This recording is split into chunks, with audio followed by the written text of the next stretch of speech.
Welcome back, folks. We're here for another look at models, another product review. And in this one, if you haven't seen the title and you don't know, it's going to be this, the Eduard 148 scale Albatros D.V. Doing this in conjunction with the DR1. If you haven't seen the DR1, I'll put a link up top to go back and look at the DR1 and the review. But this is the D5. The weekend editions, for those who might not know, are usually simpler versions of their kits. You get like the Royal Class one that has all the extra stuff included in it, and then they come down to like a standard kit, and then the weekend edition. Usually you don't have any photo etch, you don't have any extra pieces, and you only have one scheme provided. So it simplifies the process, and the idea is you can build it in a weekend.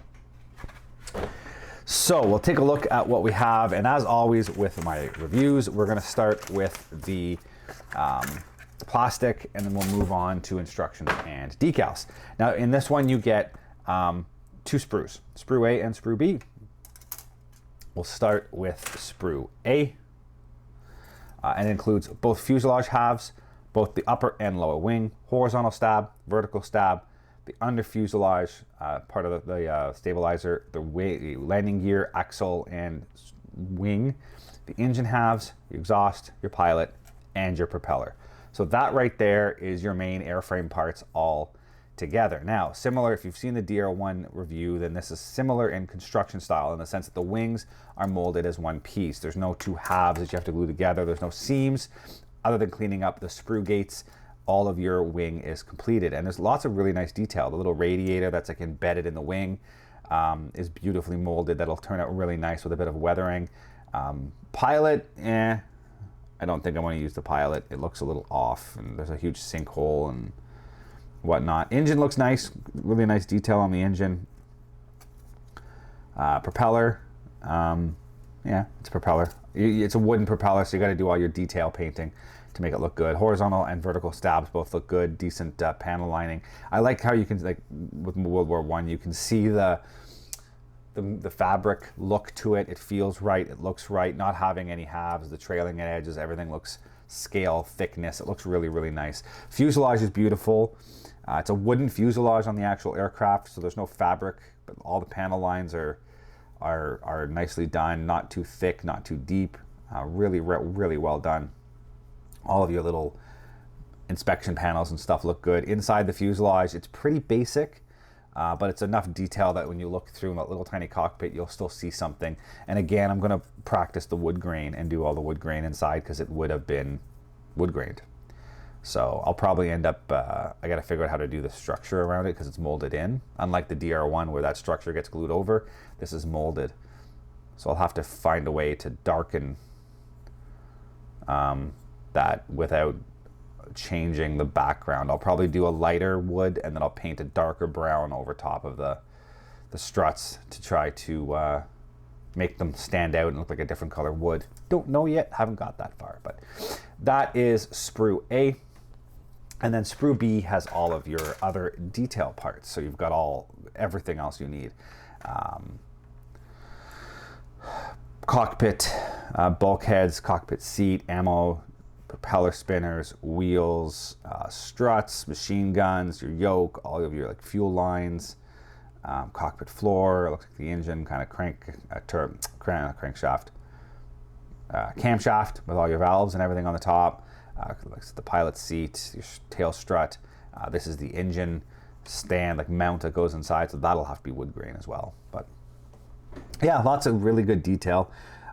Really tiny instrument panel on this. The first time I looked at this, I actually didn't know where the instrument panel was, but it's literally just a little tiny corner with like 4 instruments is all you get. So pretty basic, but again, really good detail for the scale, and it should look really good when it's all put together, weathered, and assembled in the proper way. So instructions, just like if you've seen the DR1, they're photocopied, they're simple. Nothing too crazy, not the fancy glossy paper and full color you get with their more advanced kits. Being the weekend kit, it is simple. I'll bring you in just a little bit so you can get a better look at the instructions. Again, as usual, sprue layout on the front. It does tell you the one piece you don't use, which is like I think it belongs behind the pilot, like a headrest behind the pilot. You can see it here. on the Sprue. I think that's what it's for. I'd have to look at pictures to see if there was a DR or an Albatros version that had that. Other than that, it's a bit of a crowded instruction booklet, all things considered, but you start in the cockpit. You can see how everything gets assembled up. So as you can see, construction starts in the cockpit. Cockpit floor, bulkhead, seat, forward kind of firewall with all of its bits and bobs.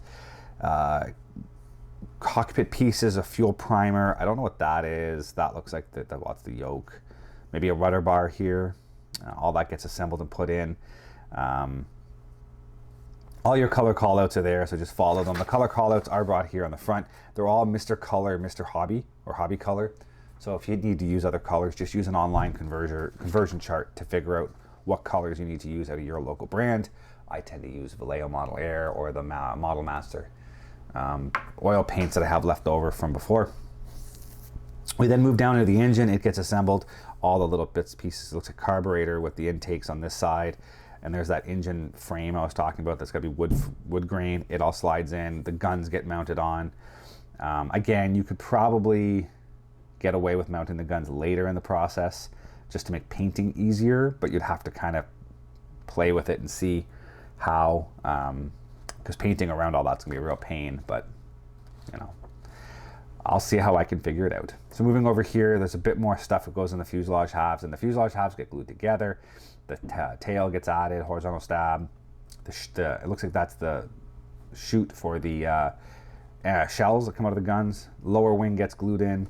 And you move directly down to the upper wing that gets glued in place with all of the struts. And then there's these kind of fuel lines and coolant lines, I guess it's more that goes to the radiator, because the radiator is embedded in that upper wing.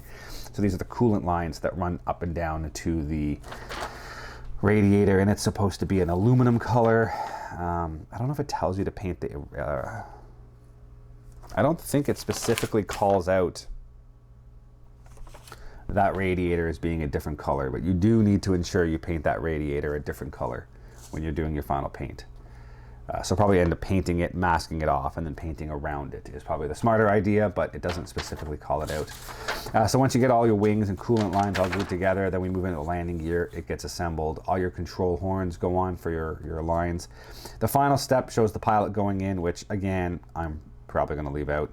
But it does show you also propeller and the exhaust that hangs out the side. But it shows you all the rigging, and that's the fun part on this one, is figuring out how to do all the rigging, because there's a couple of holes, like pilot holes, that show you where to do it, but it's going to be fun to try to make all that fit. So that's going to be kind of where other than the wood grain, which is kind of what I'm doing this for, to practice on my wood graining, figuring out how to run all of these the rigging lines is going to be kind of my big one. Now I'm going to be using an elastic thread, so my guess is I'm going to probably rig everything before I mount the top wing, other than the ailerons, and I can just drop the top wing in place, and it should be springy enough that I can move the struts, but I'm going to have to figure that out on the fly because I've never done this before. So it's a pretty simple construction process, nothing too crazy. Just follow the instructions, double check your fit, and double check your instructions before you add the glue. Now, unfortunately, the decal guide and painting guide is black and white in this kit. I don't know if it was always black and white or if I just lucked out, but it's really hard to follow this when everything is black and white, because the colors, the shades are so similar on the instructions. It's very difficult to be accurate. Now, luckily, the box, they do provide some views, side views, and the top view here. So you do get a little bit of a color guide by using that, but it's not the best, all things considered. Now, I mean, it's probably exactly the same picture. They just shrunk it and stuck it to the box sides. But, you know, it'd be nice to have a color set of painting guides. That being said, the markings are for Olivier von Below-Marquinet. Yeah, I'm horrible. Jasta 15, 1918. So pretty late in the war when they were flying this. But the color scheme, as I'm sure you noticed by looking at when I showed you the box size, it's definitely a unique one. The whole fuselage is this bright blue with a red forward. The bottom is a light blue color. And the wings are purple and green. Don't know why. but that's the colors. So I've actually had to go out and find some colors that match, just random colors that are close enough to paint this. So it's gonna be a fun process doing that. I might have to modify the shades a little bit, change them slightly just to get the right colors. So we'll see how that goes. But again, you know, not terribly hard. Paint all the light blue on the bottom, and then you can mask off and probably paint the blue at the back first, then mask off and paint the red on the nose, and then do all your wings, and then assemble everything after. So won't be too difficult, but it's going to be an interesting marking scheme when it's done. And then the decals, again, relatively simple. There's only one version issued. You got some decals for the instrument panel, and then you've got your upper wing, your lower wing, and your fuselage crosses, and then the personal markings on the side. So it's really a simple one day to do the decals on these things.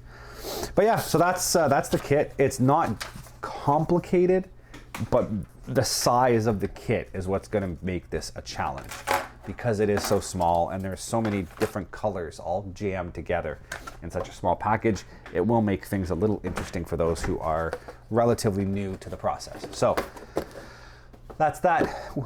Eduard Weekend Edition 1/48 scale Albatros D.V. Thank you for watching.